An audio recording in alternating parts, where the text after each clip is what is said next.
Ya wasote mulungi ndaba nkwebaza agyotusako engalo wano nawali amanya nze Jonathan Exclusive wabulanga olunaku lwaleero oba oli awo si birungi era nga mawulire ga nnaku okuva ku side ey'omuyimbi amanyikiddwa nga Adam Mulwana.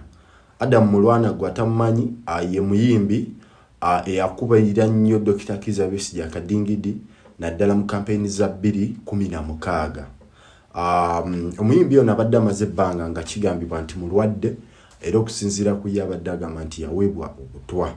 Wabula olunaku lwaleero Mukama amujjulidde mulamu bw'ensi eno era nga bingi tugenda kuba nga tubikuleetera tukuleetera updates zonna bambi naddala mu lugendo lw'okwerekera muganda waffe Adam Mulwana.